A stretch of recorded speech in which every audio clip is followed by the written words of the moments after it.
Ok, estábamos en el segmento anterior hablando acerca de lo que es el ratio de tesorería y les decía que, bueno, hacemos una prueba ácida porque los inventarios comprometen de alguna manera, ¿verdad? El pago real o la capacidad real que tenga ese activo corriente de pagar los pasivos corrientes. ¿Por qué? Porque el inventario va a depender de si lo vendo o no. Igual pasa con las cuentas por cobrar. Va a depender de si las cobro o no las cobro. Entonces yo puedo tener 2,47 bolívares de activo corriente para pagar cada bolívar de mi pasivo corriente, pero ¿qué pasa si no vendo el inventario, no cobro todas las cuentas por cobrar? Entonces por eso abro un ratio de tesorería para ver qué divide el efectivo y el dinero realizable, que es los equivalentes de efectivo entre el total de pasivo corriente, y ahí veo si soy capaz de pagar mis deudas corrientes con mi efectivo. ¿Qué pasa en Venezuela con ese ratio de liquidez? Bueno, en Venezuela es muy complicado ese ratio de liquidez porque por la situación inflacionaria, ¿verdad? Tener altos valores de liquidez, pues van a afectar la pérdida de poder adquisitivo a través de la devaluación, ¿verdad? Entonces, bueno, allí hay que tomar en consideración, pues, algunas otras actividades como los cambios en dólares, que, bueno, que también me van a afectar de alguna u otra manera por pérdidas al cambiar de una tasa a la otra. Entonces yo tengo que tomar en consideración esos cambios para poder establecer los precios y de esa manera pues tratar de disminuir las pérdidas cambiarias. Esa es la liquidez, verificar qué tanto efectivo tiene la empresa para cubrir sus obligaciones operativas, ¿ok? Después viene la dimensión actividad, que se encarga de medir la rotación de inventarios, ¿verdad? La rotación de las cuentas por cobrar y el periodo medio de pago, ¿ok? Y la rotación de los activos totales. Entonces es como ver eh, cuántos días se tarda el promedio, el inventario en rotar, ¿sí? ¿Cuántos días se tarda el inventario en rotar? Entonces, ¿qué es el inventario promedio? Sumar el inventario del 2025 más el inventario del 2024 y dividirlo entre 2. Eso es el inventario promedio. Y lo multiplico por 365 días. De esa manera, yo puedo hallar los días promedio de inventario. ¿Ok? Entonces, ¿qué me dicen los días promedio de inventario? Bueno, el inventario en mi empresa rota o permanece en la empresa 50 días o rota o permanece en la empresa 120 días o permanece en la empresa no sé, 365 días. ¿Qué pasa si el inventario en mi empresa permanece en la empresa 365 días? ¿Qué crees tú, Derlimar? Me dijo que si el inventario, ¿qué, profe? Disculpe que no le escuché. Permanece en la empresa 365 días. Pues sería malo porque no estamos haciendo ventas. Exactamente. No estamos haciendo ventas, esa es la respuesta. Entonces, ese inventario rotó una sola vez al año. Entonces, eso no es eficiente, ¿ok? Porque el inventario debería rotar 10 veces al año, 12 veces al año, va a ser mensual. ¿De qué va a depender el inventario? De si es un apartamento, si son apartamentos los que se venden, son carros los que se venden, ¿sí? Si es comida lo que se vende. ¿Me explico? Si son cosas de bisutería, papelería, o sea, todos los negocios tienen como que un estándar de movimiento de inventario, de rotación de inventario. Dependiendo de si es un artículo de lujo, es diferente la rotación que si es un artículo de primera necesidad. ¿Sí? Por lo menos el inventario en su Sujera, en Suraki, ¿cómo será la rotación? Muy rápido. Muy rápido. Aparte que, por ejemplo, en ese tipo de negocios, si la rotación no es rápida, ¿qué pasa con los costos del inventario?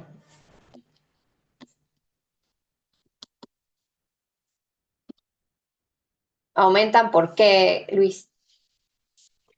No le entendí, profe. Si yo tengo, ¿cómo es? Si yo tengo un negocio como Sugerio y el inventario no rota rápido, ¿qué pasa? ¿Qué pasa? Dejaré de Se comprar daña, mercancía, ¿no? ¿Ah? ¿Cómo dice? ¿Cómo dice? el ¿Qué inventario pasa se con daña. Se daña por se eso. daña? Se daña, claro, eso es lo que pasa. O sea, ¿por qué? Porque esos son productos de primera necesidad, pero adicionalmente son productos Perecedero. perecederos, ¿verdad? Entonces, ¿qué tenemos que buscar? Por ejemplo, ¿qué hacía Garzón? Bueno, yo no sé ahorita, tengo como 10 que no compro, pero ¿qué hacía Garzón antes, los martes del campo? Ese día hacía una promoción, ¿verdad? Para salir de todo lo que era frutas y verduras de la semana anterior, ¿verdad? Y vender el máximo para disminuir las pérdidas. ¿Por qué? Porque todo lo que se queda ahí, ¿verdad? Bueno, ellos después hacen otras alternativas. ¿Qué hace Garzón como, a ver, ¿quién se imagina? ¿Qué hace Garzón como alternativa para rotar lo que son las frutas, verduras y las carnes? ¿Qué otra cosa tiene Garzón? Promociones. Mm, vamos a ver, ¿qué otra cosa tiene Garzón? En la parte de arriba, ¿qué hay? Restaurante. Venta de comida. Restaurante. ¿Sí lo han visto? Sí. Que tiene comida por kilo. Bueno, eso es para aprovechar todas las frutas y verduras que quedan en la parte de abajo, que no se venden y que se pueden ir sacando a través de ensaladas y ese tipo de cosas. ¿Sí ven?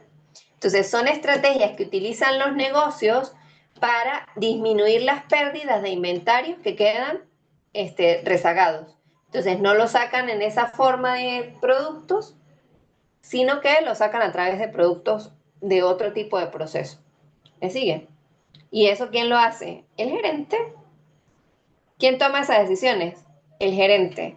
Entonces, ¿qué es importante para ustedes como administradores? Vean modelos de negocio. ¿Sí? Cuando ustedes vean un negocio, trabajen en una empresa, vean el modelo de negocio. ¿Qué hace la pizzería? ¿Qué hace?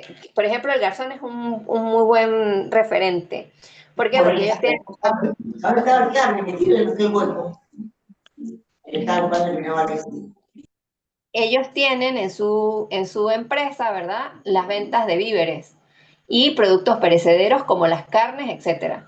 Bueno, pero adicionalmente tienen la panadería, que es una fuente también a la que le pueden proveer de algunos productos, ¿verdad? En la parte de arriba tienen 2 o 3 restaurantes.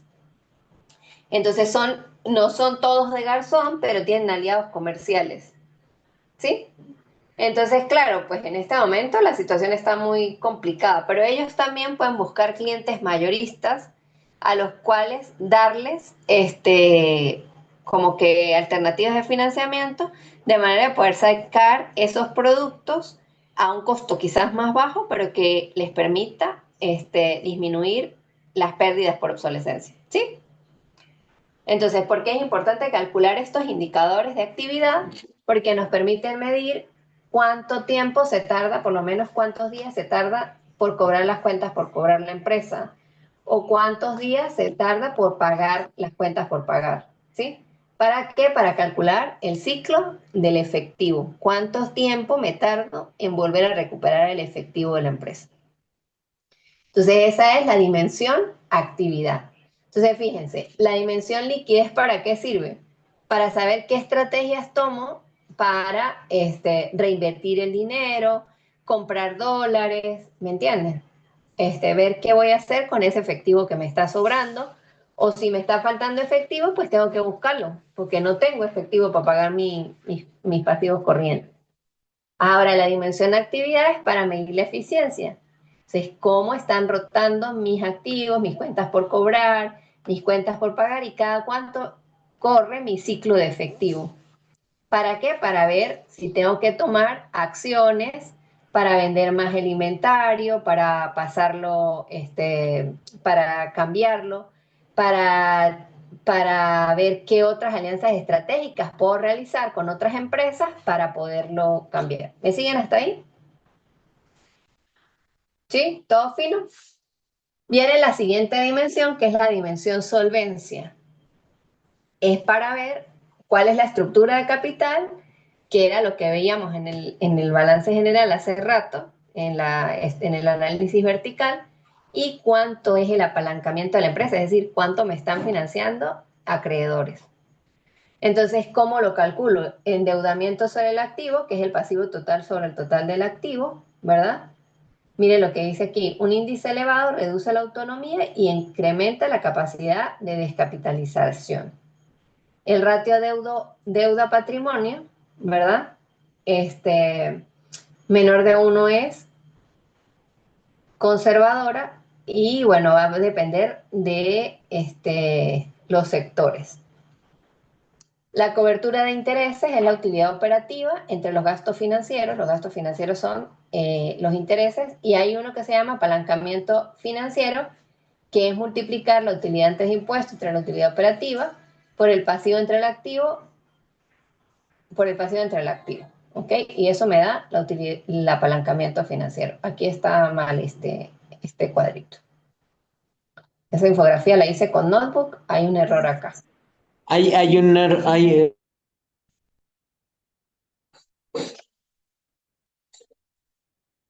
Ok. Y la última dimensión es, entonces la solvencia pues es para medir cómo está la empresa, qué tanto está de endeudada, ¿sí? Y la última dimensión es la dimensión de retorno o rentabilidad, que se mira a través del estado de resultados. El estado de resultados, como siempre lo veíamos, mirábamos cuál era la utilidad de la empresa. Y lo que buscaba era medir el margen bruto, ¿verdad? El margen operativo y el margen neto. Aparte que la utilidad neta se utiliza para calcular el retorno de los activos o el retorno del capital. Fíjense algo muy interesante. Cuando nosotros estamos analizando una empresa, todo el mundo habla de rentabilidad, rentabilidad, rentabilidad, pero nadie sabe qué es la rentabilidad. De hecho, a veces miran otra cosa como rentabilidad. Y la rentabilidad no es más que la utilidad neta, ¿verdad?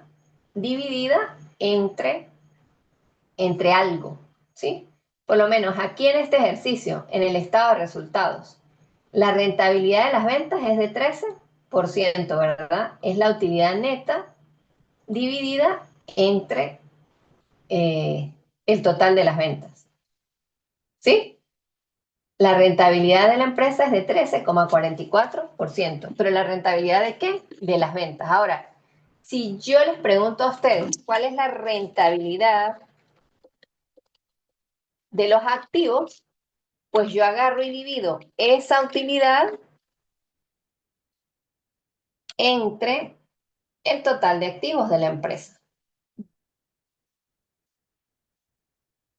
del último año, ¿sí? Y me da 13,54%. Quiere decir que yo tengo una inversión, ¿verdad?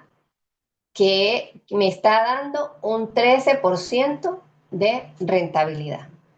Ahora bien, esa es la rentabilidad de todos los recursos que posee la empresa. Es decir, la empresa ha hecho una inversión de $1.400.000 para tener una rentabilidad de 13,54%.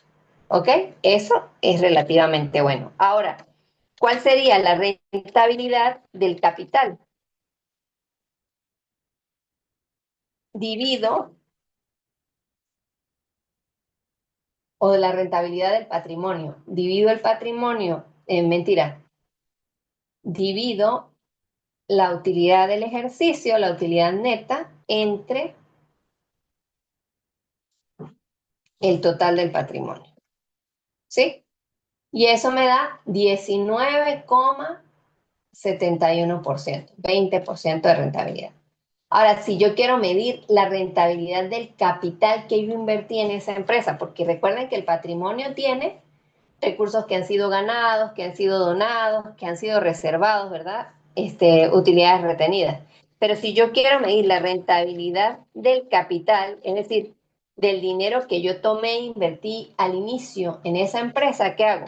Divido la utilidad neta entre solamente el valor del capital social, que es 553.000.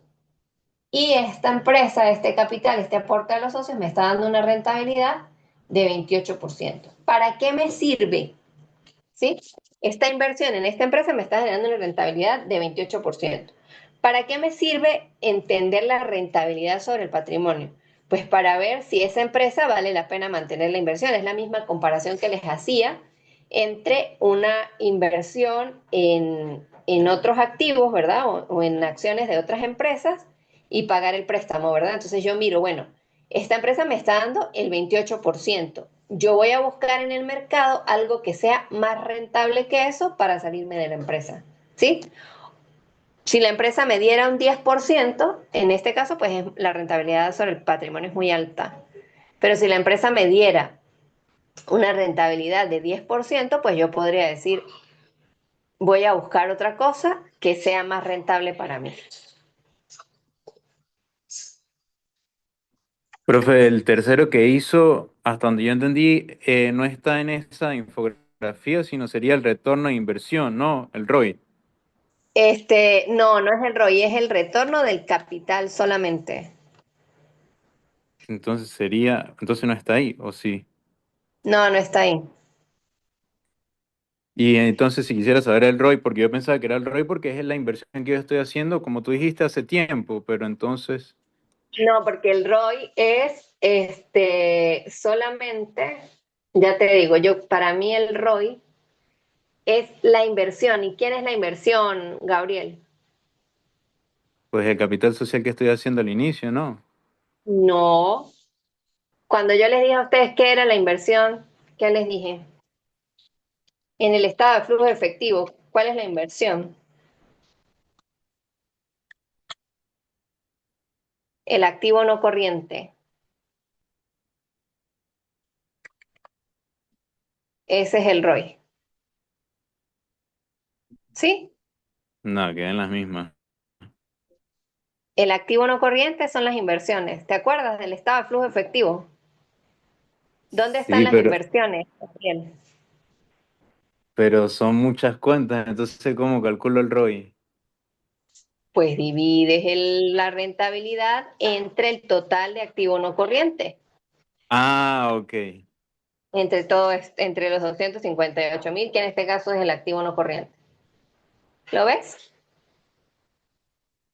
ok. Siempre lo vas a hacer sobre el segundo año, porque recuerda que la rentabilidad es el resultado de la sumatoria de todos los ingresos y las ventas entre el 31 de diciembre del 2010 y el 31 de diciembre del 2011. Entonces, ¿sobre quién lo voy a dividir? Sobre los recursos del 2011, no del 2010, ¿ok?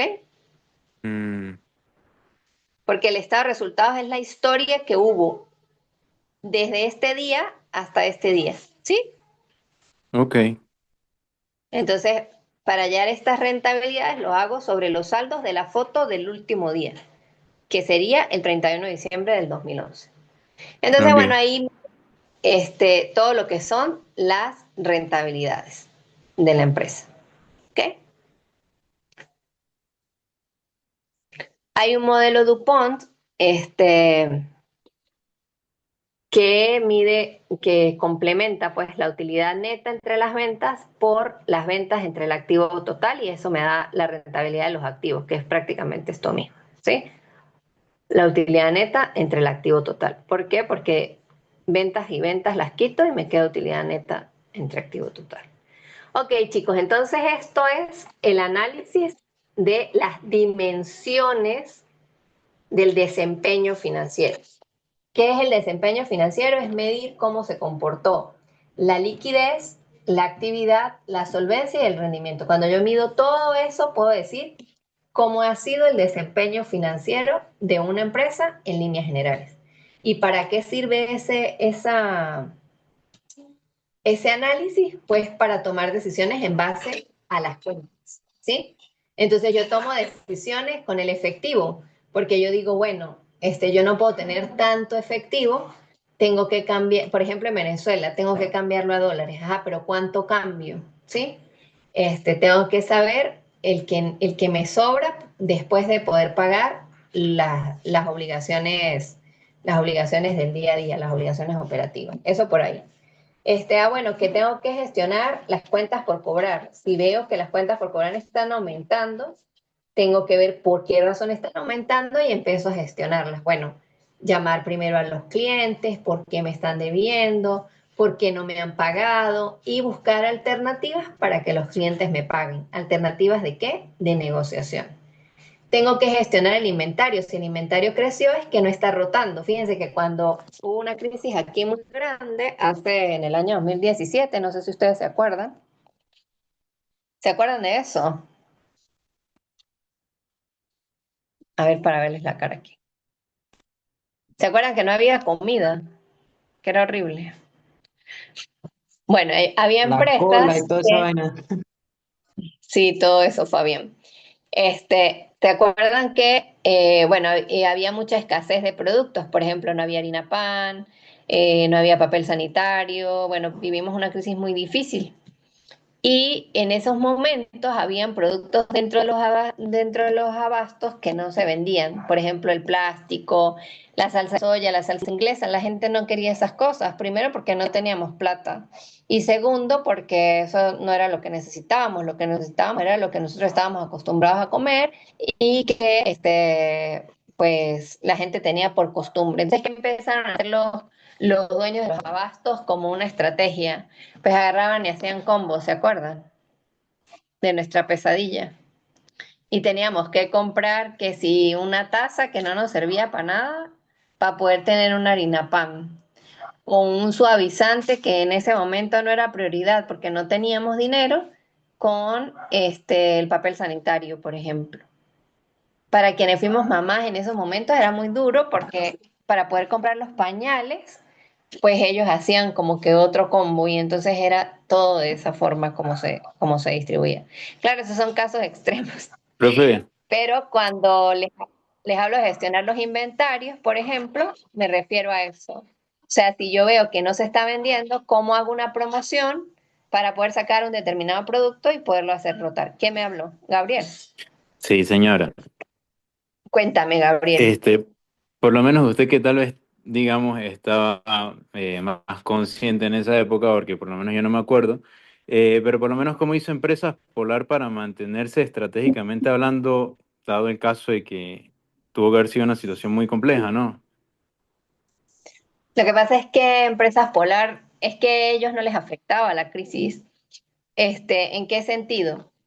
El problema era que el gobierno quiso como que restringir, ¿verdad? O sea, como que las ventas de ese tipo de productos. ¿Qué pasó?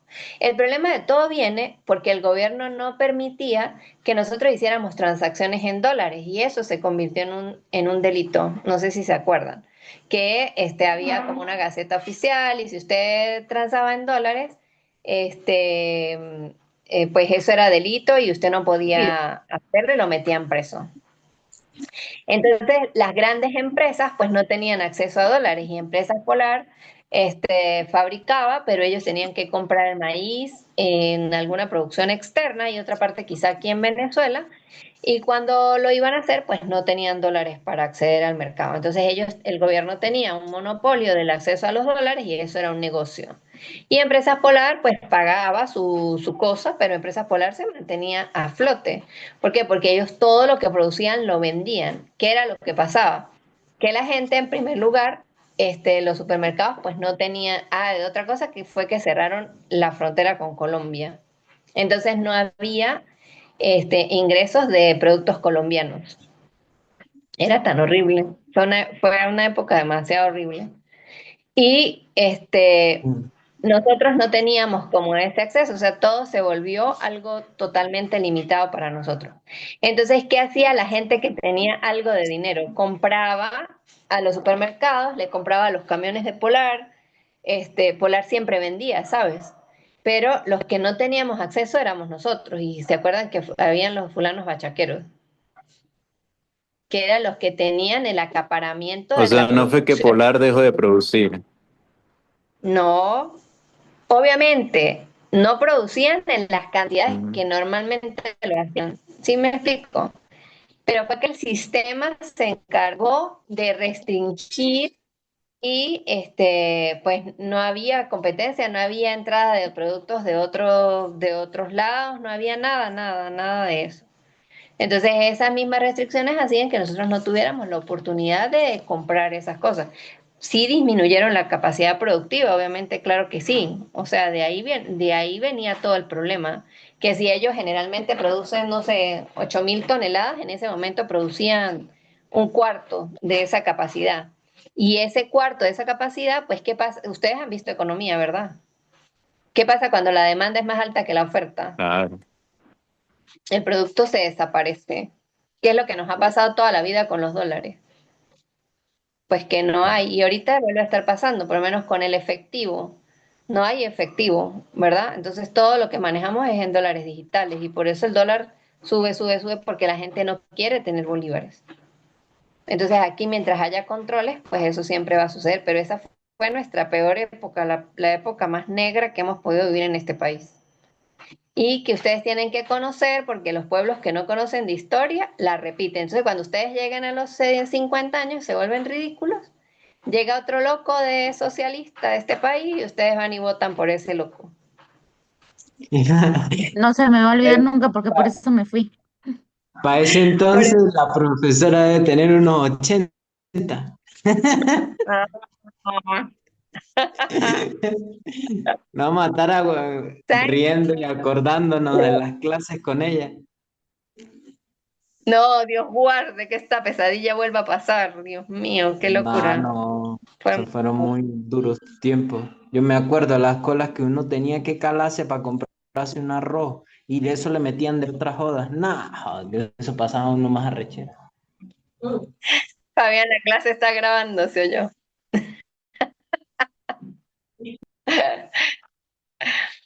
Bueno, muchachos, bueno, nos salimos un poco del tema, pero lo importante es entender, ¿verdad?, cómo es el funcionamiento de estos análisis y para qué sirve realmente la toma de decisiones, ¿ok? Que la solvencia de una empresa no todo el tiempo es bueno o malo, sino que hay que entender cuál es el contexto, por qué se está endeudando, cómo está creciendo. ¿Me explico? O sea, siempre tienen que ver qué está pasando detrás de, porque no se pueden tomar decisiones a la ligera. Y no se puede emitir opiniones a la ligera, siempre hay que revisar las notas, ¿ok? Entonces las notas son, el análisis se hace, pero la nota es la que me dice a ciencia cierta qué fue lo que pasó y por qué la empresa llegó a tomar esa decisión. Por ejemplo, ay no, hay mucha salida de efectivo por inversiones. Ah, bueno, pero ¿por qué? ¿En qué está invirtiendo la empresa? O hay mucho endeudamiento. Ajá, pero ¿está invirtiendo la empresa o es que no tiene flujo efectivo operativo, por ejemplo? Entonces, bueno, entender esas cosas, entender qué pasa o cuáles son los costos de una estructura de capital en la que se metan muchos accionistas. ¿Qué va a pasar? Que la empresa se está dividiendo en pedacitos y se está repartiendo entre mucha gente. Entonces allí, bueno, ¿cuál es el costo de financiarse o de vender las acciones? ¿Qué es más caro para la empresa? Es más caro vender acciones, porque cuando yo vendo acciones estoy cediendo derechos a un tercero que no soy yo. ¿Entienden? Entonces, mi idea de negocio, eso que yo hice, eso con lo que yo soñaba, le estoy dando a otros la potestad de formar parte de esa inversión.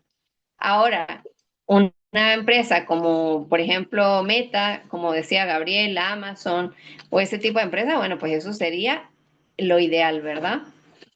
Pero pues bueno, es analizar todos esos riesgos. Entonces, bueno, yo les voy a dejar las instrucciones para que ustedes trabajen este jueves, no vamos a tener clase, pero ustedes van a trabajar en sus grupos con el análisis. Yo creo que lo vamos a Ah, hacer con estados financieros que un- tenemos aquí en el manual. ¿Por qué con estados financieros que tenemos en el manual? Porque a veces bueno, o se atreven a hacerlo, no, atrévense a hacerlo con empresas de IBEX, pero algunas de esas empresas, pues van a ser como que más complicadas, ¿sí? No busquen bancos, pero yo voy a decir quiénes van a ser los líderes de equipo. Y ese Ajá, líder de pero equipo esos equipos están conformados ¿de cuánto? Igual así como los grupos de 5 y de 6 ¿o qué? de 5, pero el líder de equipo se tiene que encargar de que todo su equipo entienda lo que van a exponer, ¿ok? ¿Por qué? Ok. Porque cualquiera del equipo va a hacer la exposición, ¿ok? Si alguien no trabaja, pues el líder del equipo me dice, profesora, Pedrito no participó y punto. Le pongo 0-1 de una vez porque, ajá, aquí no estamos para que nadie sea escalera para que otro suba, ¿sí? Aquí estamos para que todos aprendamos y todos vamos a crecer juntos. Y lo que no entiendan, pues el señor Gemini o el señor ChatGPT nos lo explica, ¿ok? Entonces lo ponen como tutor y le dice, está pasando esto con esta empresa, ¿qué me dices? ¿Qué me recomienda? Y en el momento de la exposición, ustedes dicen, bueno, esto no lo entendía, pero con la inteligencia artificial entendí que se podía hacer esto y me lo explican, ¿ok?